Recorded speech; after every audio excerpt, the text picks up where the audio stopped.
Është vëllezër besimtar, ky takim I përditshëm me krijuesin ton, pra është një takim I veçantë, ku ne lëm anash muhabetet, ku ne lëm anash brengat, dertet, punën e kështu me radhë, dhe në ato momente ne fillojmë dhe bisedojmë privatisht vetëm me Zotin ton të plotfuqishëm. Dhe të dashur vëllezër besimtar, gjatë këtyre minutave do të mundona me paraqit para jush se pse namazi është më I mirë se gjumi. E ndëgjojmë shpesh këtë thirrje në namazin e sabahut. Pra në ezanin e sabahut, pas fjalëve hayya alal falah, pasojnë fjalët Es-salatu khayrun min an-na'um. Namazi është më I mirë se gjumi. Dhe me drejt duhet ta bëjmë pyetje. Allahu I Madhreshëm na ka dhuruar përgjigjen e gjitha pyetjeve që neve munden me na preokupu. Me drejt e bëjmë pyetjen, pse realisht namazi është më I mirë se gjumi? Pse muezini po thot në namazin e sabahut Es-salatu khayrun min an-nawm. Namazi është më I mirë se gjumi. Të dashur vëllezër besimtar, fillimisht duhet ta kemi parasysh një çështje. Është gabim shumë I madh nëse ne namazin e konsiderojmë si një listë të detyrave që duhet me e kry. Nëse ne namazin e konsiderojmë tillë se është një listë e detyrave që duhet me e kry, atëherë problem kjo çështje. Problem kjo punë, sepse namazi 5 herë në ditë do të na shndrohet pastaj në rutinë, dhe kjo rutinë pastaj do të na shndrohet në lodhje, dhe dikura do të fillojmë me e fal namazin, mirëpo realisht qëllimi do të jetë sa me hjek qafe, sa me e kry këtë obligim që ne e ka caktuar Zoti. Dërsa të dashur vëllezër besimtar, nuk duhet ne nga ky kënd me u qas namazit.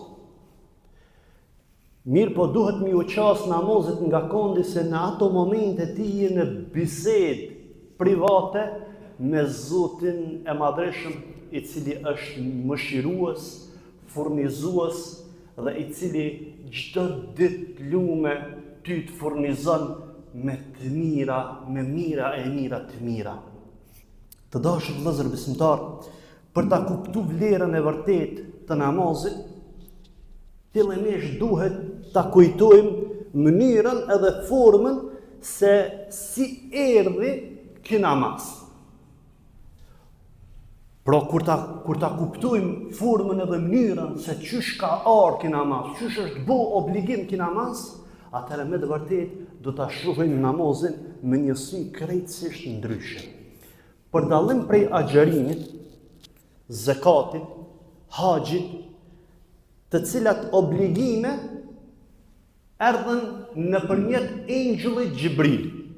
Zoti I boni obligim edhe I dërgoi tek pejgamberi alayhi salatu wasalam si obligime nëpërmjet engjullit Xhibril. Ndërsa me namazin nuk ishte kështu.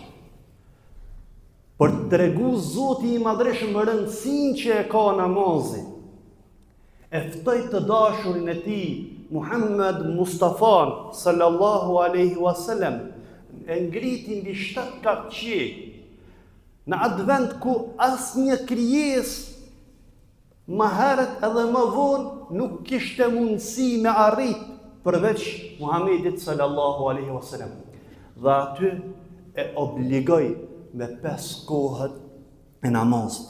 Sepse të dashur vëllezër besimtar, namazi me drejt është quajtur si mikromiraj I besimtarit.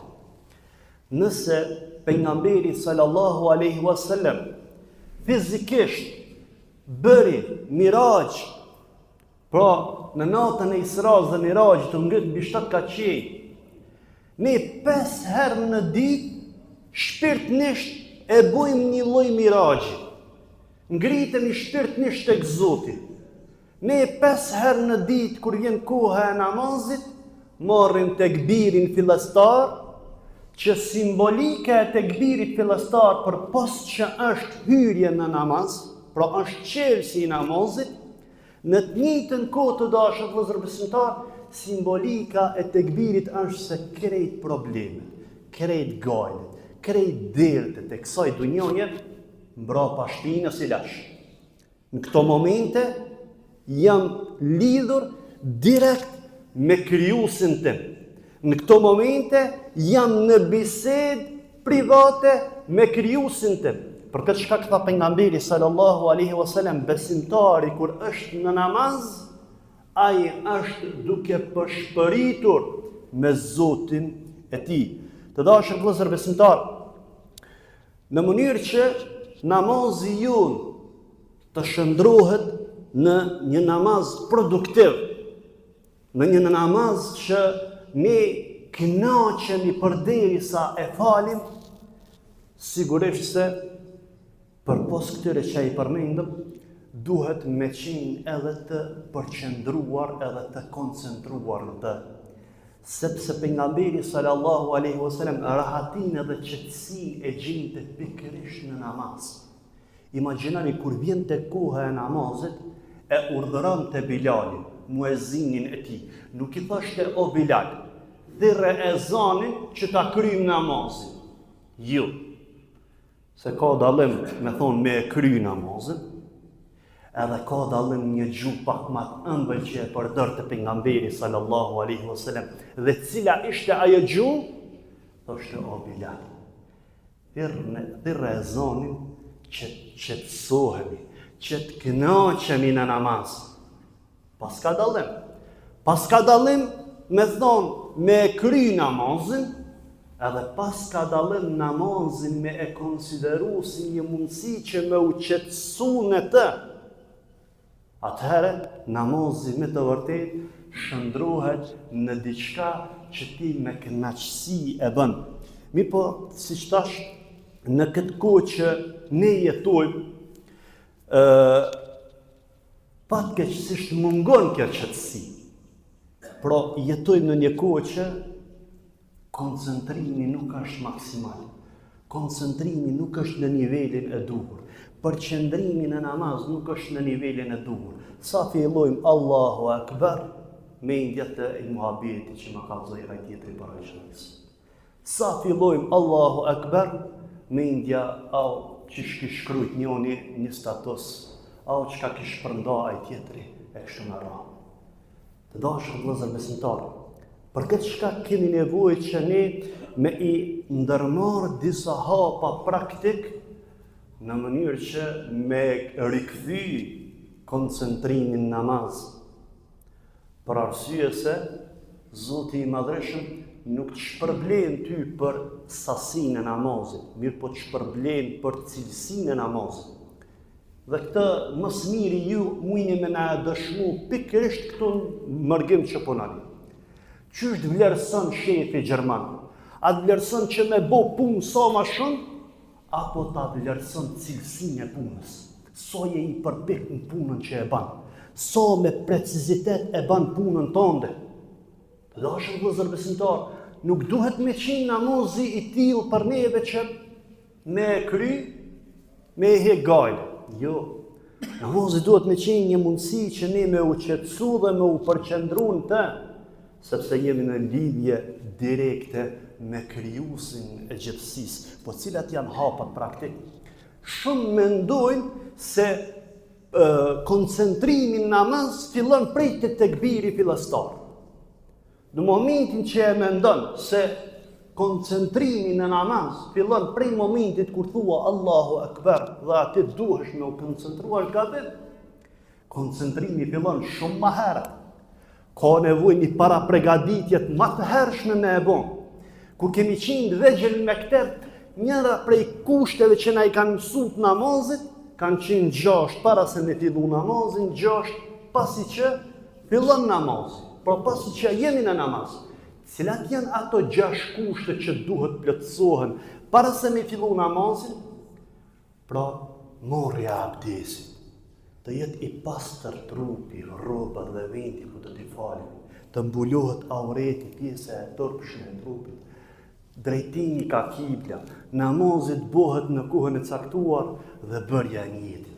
Këto ndryshe, por pos që janë kushte në mënyrë që të plotësohet namazi, janë edhe para pregaditje për koncentrimin tënd në namaz. Të dashur vëllezër besimtar, koncentrimi thash fillon para se me artë të tekbiri fillestar. Prej momentit kur merr abdes. Nuk është në rregull me marr abdes shpejt e shpejt, edhe duke bisedu me dikant, duke i tregu ndaj muhabet dikujt. Është zatë prej mekruheve që njerëzit i praktikojnë gjatë marrjes së abdesit. Imagjinoni dietarët na kanë mësuar disa lutje që duhet me i pas parasysh gjatë kohës kur ne morrni abdes. Pra, prej momentit kur fillon me i pastru duart. Çka thua? Nuk lutesh me gojë, me zemër, çtu, lutja duhet me ardhur prej qetuhit, jo me gojë. Jo me thonë diçka me gojë, ndërsa me mendje dhe me zemër me kun krejtësisht tjetër, krejtësisht dikun tjetër. Fillon me zemër, duke i pastru duart, çka thua? O Zot, mos më lejo që me këta duar të prekin haram. Mos më lejo që me këta duar të prekin hapun e tjetërit, të prekin derin e tjetërit. Shikoni, koncentrimi, vetdia, se kime dojnë para Zotit, je duke u pastru, jo vetëm fizikisht, por edhe shpirtnisht. Pastaj, shpërlarja e gojës. Me zemër e ban lutin duke thonë, përderi se e shpërlan gojën. O Zot, ma bëj që nga kjo gojë të flas vetëm, të buron vetëm fjale e mirë, dhe të mos del nga kjo gojë fjale e keq.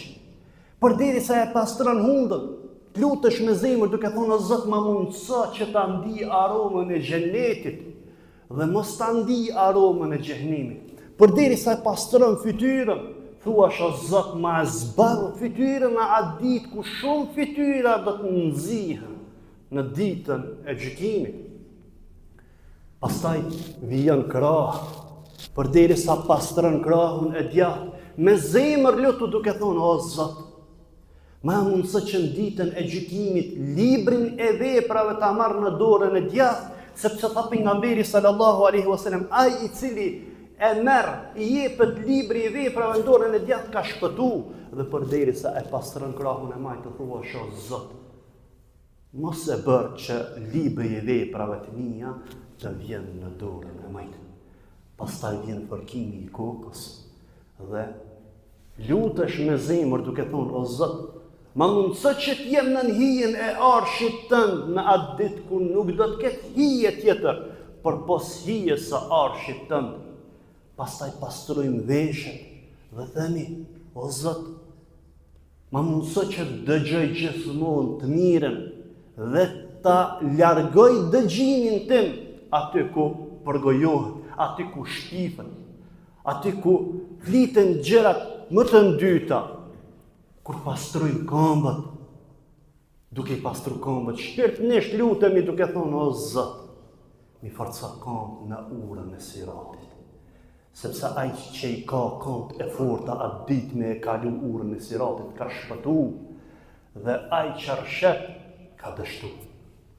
Por kjo është ai para pregaditja para se me hi në namazin tonë. Pastaj të dashur vëllezër besimtar, telefonin, largej prej rrjetit, fike, mos më të shqetësu në ato momente, asnjë njoftim, asnjë mesazh. Jenë bisedë direkte me Zotin e Madhreshëm. Dërmeri këtë hapa praktik që po i cekë dhe me lejen e Zotit dhe ta kesh një koncentrim shumë më të mirë në namaz, edhe kime e po dhe çfarë kënaqësie kime ndje pastaj pas këtij namazi që e bën. Pastaj të dashur vëllezër besimtar, mendo para se me morë tekbirin fillestar, mendo se me ka kime u taku. Kime u taku me Zotin krijuesin e gjithësisë. Imagjino nëse t'jepet mundësia me taku të parin e shtetit. Të kapin emocionet, ha? Tu ka dhonë mundësia me taku të parin e shtetit. Koncentrimi jot maksimal është çfarë paraqitje ka me pas. Pse kjo lloj vetdije mos me qenë para atina që është mbret i mbretërve, para atina që ka kriju çdo gjë, para Zotit të gjithësisë. Pastaj të dashur vëllezër besimtar, prej hapa që duhet të kemi parasysh përderisa falemi në mënyrë që t'jemi të përqendruar, që t'jemi të koncentruar, ta kuptojmë atë çka e themi apo çka e ndëgjojmë nga imami. Mësoje kuptimin e surës Fatiha, mësoje kuptimin e sureve të fundit, sepse këto ta shtojnë pastaj koncentrimin në namazin tënd. Dhe gjithashtu të dashur vëllezër besimtar, ke parasysh se ka thonë pejgamberi sallallahu alaihi wasallam se Allahu i madhreshëm thot me një hadith qudsi, kur robi thot elhamdulillahi rabbil alamin, falënderimi i takon Allahut Zotit të botrave. Në ato momente Allahu i plot fuqishëm krenohet para melekëve duke thonë më falënderoj robi jam. Kur robi thot iyyaka na'budu wa iyyaka nasta'in, vetëm ty të adhurojmë dhe vetëm prej teje ndihmë kërkojmë, Allahu i madhreshëm i thot melekëve, kjo është mesmeja dhe robit tem, edhe robit do t'i takon ajo çka është duke kërku. Kujtoje këtë gjatë faljes së namazit dhe këtë ta shton koncentrimin pastaj në namaz. Gjithashtu, dije që je para Zotit, mos shpejto duke u falur.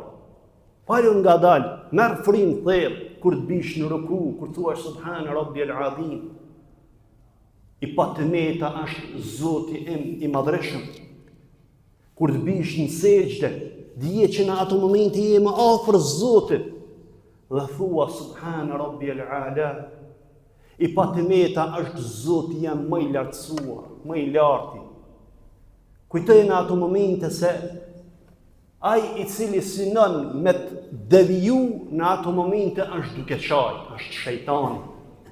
Sepse në momentin kur bin sejdë në Zotit të madhreshëm, shejtani fillon me qajt dhe thot, u urdhnova me bo sejdë, e nuk bona sejdë. E biri i Ademit u urdhnu për me bo sejdë dhe ai po bën sejdë. Dhe të dashur vëllezër besimtar, ki parasysh hadithin e pejgamberit sallallahu alaihi wasallam, ku thot momenti kur robi është më afër Zotit është kur ai është në sejdë. Të dashur vëllezër besimtar, paraqitëm para jush skenarin e namazit. Pra, qysh me konsideru namazin si diçka që ne me u kënaq përderisa falem, dhe qysh me konsideru namazin si diçka që ne duhet me konë shumë të koncentruar të. Tani kthehemi realitetit në të cilin po e jetojmë. Problemi është se rregull thot dikush na fole për namazin. Problemi është s'muj me fal namazin. Jam punë, s'muj me fal namazin. Të dashur vëllezër besimtar, në mënyrë që t'jemi prej tillëve që do ta falmi namazin edhe në vendin e punës, kena nevojë me u përgatit me dy gjëra. E para, vetbesimi dhe e dyta urtësia. Sa i përket vetbesimit, çka do të thonë kjo? Kjo do të thonë që ti duhesh me e kujtu se namazi është identiteti që të përfaqëson ty si besimtar, si musliman. Pra ajo që ty të identifikon si besimtar, si musliman është namazi. Dhe tjetra, dije që është një e drejtë themelore që të takon. Jetojnë dhe punon edhe vepron me një shtet demokratik ku nuk pengohen lirit fetare. Pra me urtësi, kjo vetbesimi, e dyta urtësia, me urtësi ja shpjegon me edukat shefit tanë, apo menaxherit tanë, unë i takoj besimit islam. Të të mundosh me e falë vetëm farzë, 5 minuta thuj, nuk marr kohë më shumë, 5 minuta dikush nalet edhe e pin një duhan, të puna. Thuj, unë 5 minuta kërkoj vetëm ta fali namazin sepse ky pastaj më jep energji mua, ky pastaj më bën një punëtor më të mirë, dhe kjo pastaj duhet më ushëndru në praktikët e ti, duhet më bu punëtori më i mirë, punëtori më i zellshëm, në mënyrë që ta kesh parasysh atë thonjen e Hazreti Omerit që e përmenda, nëse nuk gaboj para 2 xhumajave, ku tha ftoni tjerët në Islam në heshtje, kur e pyetën e si oj dërgumi Zotit, tha me sjelljet tuaja, me punën tuaj, me edukatën tuaj. Kjo është përfaqësimi që ja e bëni pra Islamin edhe në këtë shtet ku jetoni. Andaj të dashur vëllezër besimtar, nuk kena nevojë këtë hoxhallar me u bë. Amo krejt sjellje të mira, edukat, tërbije të mirë, me tregu qoftë në punë, qoftë në shoqëri, ku do të jeni, kena mundësi. Dhe kjo do të jetë pastaj sebeb edhe shkak që të jetë me e lakmu këtë fe, e jo me e urrejt këtë fe. Allahu na bof prej tillëve. Amin, amin, walhamdulillahi rabbil alamin.